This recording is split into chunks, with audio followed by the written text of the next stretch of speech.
ನಮಸ್ಕಾರ, ನಾನು ಡಾಕ್ಟರ್ ದೀಪಕ್.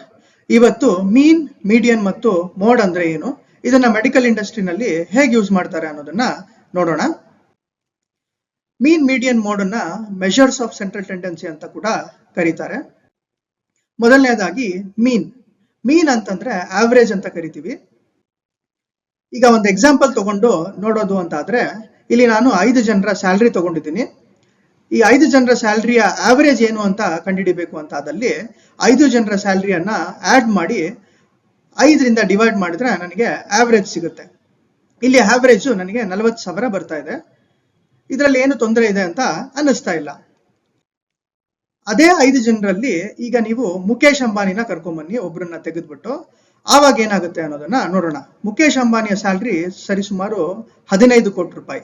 ಇವಾಗ ನಾವು ಅದೇ 5 ಜನರ ಆವರೇಜ್ ತಗೊಂಡ್ರೆ ನಮಗೆ ಸುಮಾರು 3 ಕೋಟಿ ರೂಪಾಯಿ ಬರ್ತಾ ಇದೆ. ಇದು ಸರಿನಾ? ಇದು ರಿಯಾಲಿಟಿಗೆ ಹತ್ರದಲ್ಲಿ ಇಲ್ಲ, ರಿಯಲಿಸ್ಟಿಕ್ ಆಗಿ ಇಲ್ಲ. ಹಾಗಾಗಿ ನಾವು ಮೀನ್ ಏನಿದೆ ಇದನ್ನ ನಾವು ಎಲ್ಲ ಕಡೆ ಯೂಸ್ ಮಾಡ್ಲಿಕ್ಕೆ ಆಗೋದಿಲ್ಲ. ಯಾವಾಗ ಯೂಸ್ ಮಾಡಬಹುದು ಅಂತಂದ್ರೆ ನಾರ್ಮಲ್ ಡಿಸ್ಟ್ರಿಬ್ಯೂಷನ್ ಇರೋ ಕಡೆ ಮಾತ್ರ ಯೂಸ್ ಮಾಡಬಹುದು. ಅಂದ್ರೆ ಹೈಟ್, ವೆಯ್ಟ್ ಈ ತರ ಪ್ಯಾರಾಮೀಟರ್ಸ್ಗೆ ಮಾತ್ರ ನಾವು ಯೂಸ್ ಮಾಡಬಹುದು. ಇನ್ನ ಮೀಡಿಯನ್ಗೆ ಬರೋದಾದ್ರೆ, ಮೀಡಿಯನ್ ಅಂತಂದ್ರೆ ಮಿಡ್ ಪಾಯಿಂಟ್ ಅಥವಾ ಮಿಡಲ್ ಪಾಯಿಂಟ್ ಅಂತ ಕರಿತೀವಿ. ಅದೇ ಎಕ್ಸಾಂಪಲ್ ತಗೊಂಡು ನೋಡೋದು ಅಂತಾದ್ರೆ ನಮಗೆ ಫಸ್ಟ್ ನಾವು ವ್ಯಾಲ್ಯೂಸ್ ನ ಅರೇಂಜ್ ಮಾಡ್ಕೋಬೇಕಾಗತ್ತೆ. ಇಲ್ಲಿ ಮೀಡಿಯನ್ ನ ಕಂಡುಹಿಡಿಬೇಕಾದ್ರೆ ಅಸೆಂಡಿಂಗ್ ಆರ್ಡರ್ ಅಥವಾ ಡಿಸೆಂಡಿಂಗ್ ಆರ್ಡರ್ ನಲ್ಲಿ ಅರೇಂಜ್ ಮಾಡಿ ನಮ್ಮ ವ್ಯಾಲ್ಯೂ ಏನಿದೆ ಅಂದ್ರೆ ಅದು ನಮ್ಮ ಟೋಟಲ್ ವ್ಯಾಲ್ಯೂ ಏನಿದೆ ಅದು ಆಡ್ ನಂಬರ್ ಆಗಿದ್ರೆ ಕ್ಯಾಲ್ಕುಲೇಷನ್ ಬೇರೆ ತರ ಇದೆ, ಈವನ್ ಆಗಿದ್ರೆ ಬೇರೆ ತರ ಇದೆ. ಇಲ್ಲಿ ನಾವು 5 ಜನರ ಸ್ಯಾಲ್ರಿ ತಗೊಳ್ತಾ ಇರೋದ್ರಿಂದ 5 ಆಡ್ ನಂಬರ್ ಆಗಿರೋದ್ರಿಂದ n+1 ಡಿವೈಡೆಡ್ ಬೈ 2 ಅಂತ ಅಂದ್ರೆ 3 ಬರುತ್ತೆ. ಅಂದ್ರೆ ಮೂರನೇ ವ್ಯಾಲ್ಯೂ 35,000 ರೂಪಾಯಿ. ಇಲ್ಲಿ ಮೀಡಿಯನ್ ಏನಿದೆ ಅದು 35,000 ರೂಪಾಯಿ. ಇದೇ ಮೀಡಿಯನ್ 35,000 ರೂಪಾಯಿ ನಮ್ಗೆ ನಾವು ಮೀನ್ಗೆ ಕಂಪೇರ್ ಮಾಡಿದಾಗ 40,000 ರೂಪಾಯಿ ಏನ್ ಬಂದಿತ್ತು ಮೀನು, ಈ ಮೀಡಿಯನ್ ಏನಿದೆ ಇದು ಇನ್ನ ಹತ್ತಿರದಲ್ಲಿ ಅಂದ್ರೆ ರಿಯಲಿಸ್ಟಿಕ್ ಆಗಿ ಇದೆ ಮೀನ್ಗೆ ಕಂಪೇರ್ ಮಾಡಿದಾಗ. ಈಗ ಅದೇ ಎಕ್ಸಾಂಪಲ್ ನಾವು ಮುಖೇಶ್ ಅಂಬಾನಿ ಜೊತೆ ನೋಡೋಣ. ಈಗ ಮುಖೇಶ್ ಅಂಬಾನಿನ ಸೇರಿಸ್ಬಿಟ್ಟು ಮೀಡಿಯನ್ ನ ಕ್ಯಾಲ್ಕುಲೇಟ್ ಮಾಡಿದ್ರೆ ಅದೇ ಫಾರ್ಮುಲಾದಲ್ಲಿ ಹಾಕಿ ಮಾಡಿದಾಗ ನಮ್ಗೆ ಇವಾಗ್ಲೂ ಕೂಡ ಅದು ಮೂರನೇ ವ್ಯಾಲ್ಯೂನೇ ಬರ್ತಾ ಇದೆ, ಅಂದ್ರೆ 35,000ನೇ ಬರ್ತಾ ಇದೆ.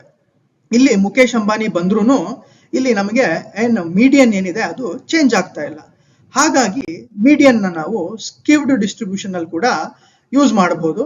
ಇದು ಮೀನ್ಗಿಂತ ಹತ್ತಿರದ ಅಂದ್ರೆ ರಿಯಾಲಿಟಿಗೆ ಹತ್ತಿರದಲ್ಲಿರುತ್ತೆ. ಇದನ್ನ ನಾವು ಮಲ್ಟಿಪಲ್ ಆಫ್ ಮೀಡಿಯನ್ ಅಂತ ಮೆಟರ್ನಲ್ ಮಾರ್ಕರ್ಸ್ ರಿಸ್ಕ್ ಕಂಡುಹಿಡಿಯಲಿಕ್ಕೆ ಕೂಡ ಯೂಸ್ ಮಾಡ್ತೀವಿ.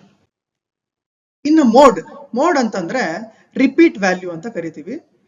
ಎಷ್ಟು ಸಲ ಜಾಸ್ತಿ ಬಂದಿರುತ್ತೋ ಆ ವ್ಯಾಲ್ಯೂನ ಮೋಡ್ ಅಂತ ಕರಿತೀವಿ.